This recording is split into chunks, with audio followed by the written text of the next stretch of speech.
terhubung dengan rekan Budi Sunandar di Padang, Sumatera Barat, dan Aris Nando di Dapur Umum Desa Sibalanga, Kecamatan Adian Koting, Tapanuli Utara. Selamat sore rekan-rekan, kita ke Budi Sunandar terlebih dahulu. Bagaimana situasi terkini di Padang, Budi? Selamat sore Arista.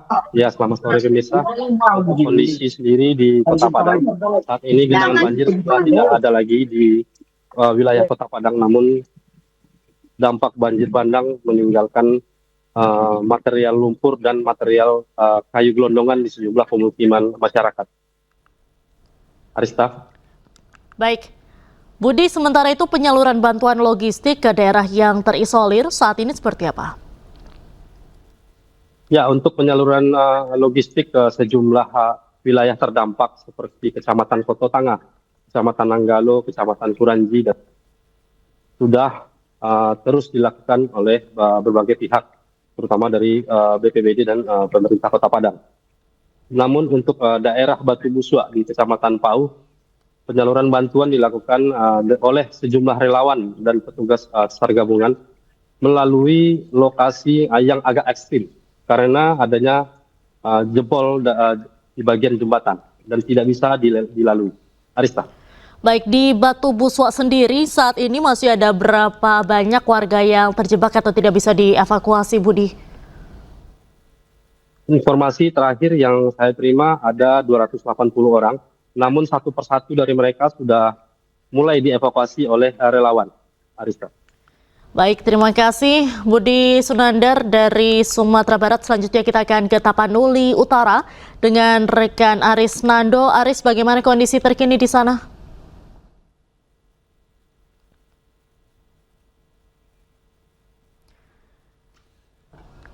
Baik, Aris, mohon maaf kami belum mendapat mendengar suara Anda. Boleh dibuka terlebih dahulu audio Anda? Oke. Baik, terima kasih. Ya, mohon maaf Diandra. Saat ini dapat saya melaporkan saat ini cuaca di daerah Desa Sibalaga, Kecamatan Adian Koting ini mulai mendung, Diandra. Dan saya saat ini lagi berada di daerah lokasi posko di mana para pengungsi untuk beristirahat dan makan disediakan di daerah di dapur umum ini juga, dan posko tempat pengungsian, Diandra. Dan saat ini tidak ada lagi longsor, tetapi dari tim petugas dari Damkar dan beserta TNI Polri membersihkan material longsor beserta kayu gelondongan di daerah seputaran lokasi bencana, Jendra. Baik, di Tapanuli Utara sendiri apakah masih ada wilayah yang terisolir atau warga yang terjebak? Terima kasih, Diandra. Barusan saya mengajak salah satu warga dari Desa Tuka, Kabupaten Tapanuli Tengah, bahwasanya mereka terjebak di dalam sebuah mobil selama 6 hari, tetapi mereka berusaha mencari makan, Diandra.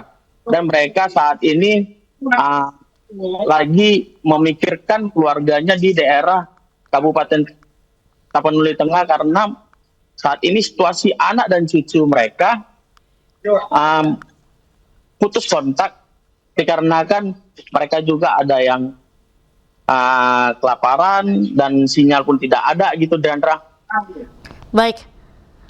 Kemudian bagaimana logistik untuk wilayah terisolir saat ini disalurkan? Ya, terima kasih, Diandra. Saat ini logistik yang disalurkan mulai dari kantor desa Sibalaga ini ke permukiman warga, Diandra.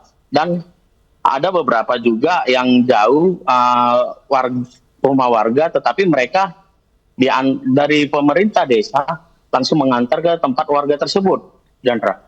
Baik, terima kasih Aris Nando atas laporan Anda, dan juga sebelumnya ada Budi Sunandar dari Sumatera Barat. Selamat sore, selamat kembali bertugas.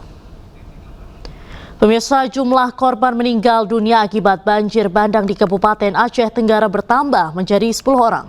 Informasi selengkapnya kami hadirkan sesaat lagi, tetaplah di Anyusol. Petugas gabungan terus melakukan pencarian para korban banjir bandang yang menerjang Kecamatan Batang Toru, Kabupaten Tapanuli Selatan, Sumatera Utara dengan menelusuri aliran Sungai Aek Garoga sejauh 7 km.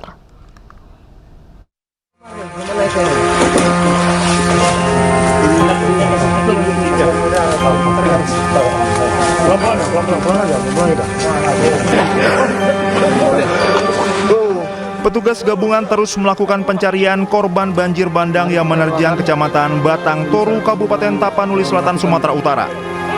Tidak hanya di lokasi bencana, petugas memperluas lokasi pencarian hingga ke aliran sungai dan menemukan jenazah korban di areal perkebunan sawit yang berjarak 7 km dari lokasi banjir bandang. Hingga Minggu siang, Puskesmas Batang Toru telah menerima 40 jenazah korban dan merawat 186 korban luka ringan dan luka serius. Sampai saat ini korban sudah mencapai 40 orang ya, yang belum bisa dievakuasi ada kira-kira 7 orang. 7 orang. Untuk korban luka sendiri, Bu?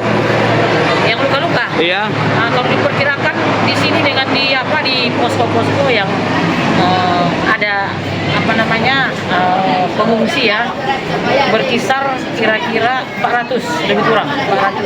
Untuk di puskesmas sendiri ada berapa orang? 186 ya. Kami ini butuh beberapa kantong mayat lah. Nanti kan ada lagi mayat yang berdatangan, berarti kami butuh lah untuk tempat jenazah.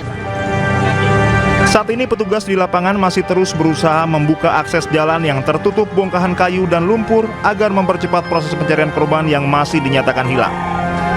Dari Tapanuli Selatan, Sumatera Utara, Indra Mulia Siagian, iNews melaporkan.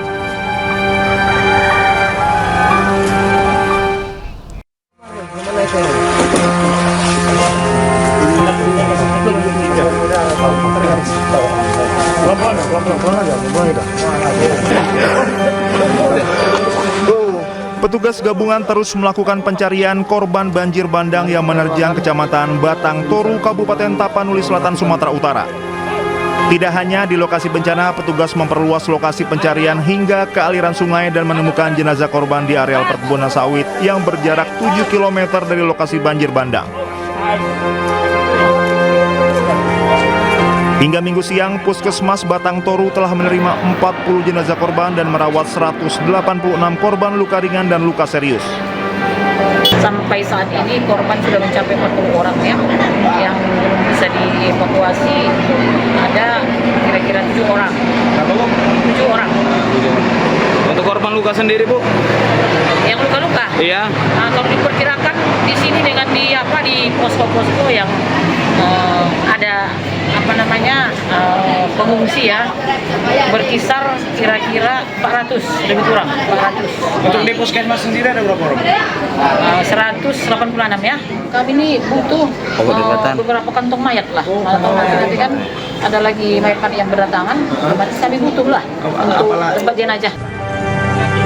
Saat ini petugas di lapangan masih terus berusaha membuka akses jalan yang tertutup bongkahan kayu dan lumpur agar mempercepat proses pencarian korban yang masih dinyatakan hilang.